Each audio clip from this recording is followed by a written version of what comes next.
بسم اللہ الرحمن الرحیم۔ آج ہم ایک نئی ویڈیو کے ساتھ حاضر ہوئے۔ آج ہم اپنی ویڈیو میں سخاوت اور حضرت علی رضی اللہ تعالیٰ عنہ کی کہانی، یعنی حضرت علی رضی اللہ تعالیٰ عنہ کی سخاوت کا ایک انمول واقعہ، دلچسپ واقعہ، بڑا ہی خوبصورت واقعہ آپ کے سامنے اس ویڈیو میں پوری تفصیل کے ساتھ بیان کیا جائے گا۔ آپ نے اس ویڈیو کو آخر تک ضرور دیکھنا ہے۔ اگر آپ ہمارے چینل پر نئے ہیں تو ہمارے چینل کو ضرور سبسکرائب کریں، ویڈیو کو لائک کریں، کمنٹ سیکشن میں اپنی رائے کا اظہار ضرور کیا کریں۔ شکریہ۔ سخاوت اور حضرت علی رضی اللہ تعالیٰ عنہ کی کہانی۔ حضرت علی رضی اللہ تعالیٰ عنہ رسول اللہ صلی اللہ علیہ وسلم کے چچا زاد بھائی اور خلیفہ تھے، جنہیں اسلام میں ان کی حکمت، شجاعت اور سخاوت کی وجہ سے بہت احترام سے یاد کیا جاتا ہے۔ ان کی زندگی کا ایک واقعہ ہمیں سخاوت اور مدد کی اہمیت سکھاتا ہے۔ حضرت علی رضی اللہ تعالیٰ عنہ کا سخاوت کا واقعہ۔ ایک دن حضرت علی رضی اللہ تعالیٰ عنہ نے دیکھا کہ ایک غریب آدمی مسجد نبوی کے باہر بیٹھا ہے، جو بہت غمزدہ اور مایوس نظر آ رہا تھا۔ حضرت علی رضی اللہ تعالیٰ عنہ اس کے پاس گئے اور اس سے پوچھا، کیا بات ہے، کیوں اتنا غمگین ہو؟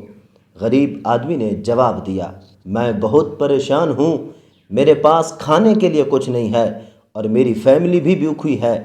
میں نے بہت کوشش کی کہ کچھ کام مل جائے، مگر کہیں بھی روزگار نہیں ملا۔ حضرت علی رضی اللہ تعالیٰ عنہ نے اس کی بات سن کر اسے تسلی دی اور کہا، اللہ کی ذات پر بھروسہ رکھو، وہی سب کی مدد کرنے والا ہے، وہی سب کا خالق ہے، وہی سب کا مالک ہے، وہی سب کا رب ہے۔ حضرت علی رضی اللہ تعالیٰ عنہ نے اپنے گھر جا کر اپنی چادر لے آئے اور اس غریب آدمی کو دے دی تاکہ وہ اسے بیچ کر اپنے لیے کچھ کھانے کا سامان خرید سکے۔ حضرت علی رضی اللہ تعالیٰ عنہ کی اس سخاوت اور مدد کی وجہ سے وہ غریب آدمی بے حد خوش ہو گیا اور اس نے حضرت علی رضی اللہ تعالیٰ عنہ کے لیے دعا کی۔ قرآن اور حدیث میں سخاوت کی بہت اہمیت ہے اور بیان کی گئی ہے۔ قرآن کریم میں اللہ تعالیٰ فرماتا ہے، جو مال اللہ نے تمہیں دیا ہے اس میں سے دوسروں کی مدد کرو۔ رسول اللہ صلی اللہ علیہ وسلم نے فرمایا، صدقہ دینے سے مال کم نہیں ہوتا اور اللہ تعالیٰ معاف کرنے والے بندے کی عزت میں اضافہ کرتا ہے۔ اور جو بندہ اللہ عز و جل کے لیے عاجزی اختیار کرتا ہے، اللہ اسے بلند کرتا ہے۔ یہ آیت اور حدیث ہمیں سکھاتی ہے کہ اللہ کی راہ میں خرچ کرنا اور دوسروں کی مدد کرنا نہ صرف ہماری ذمہ داری ہے، بلکہ یہ اللہ کی رحمت حاصل کرنے کا بھی ایک ذریعہ ہے۔ سخاوت کا سبق اور ہماری زندگی میں بھی کئی بار ایسے مواقع آتے ہیں جب ہمیں دوسروں کی مدد کرنے کا موقع ملتا ہے۔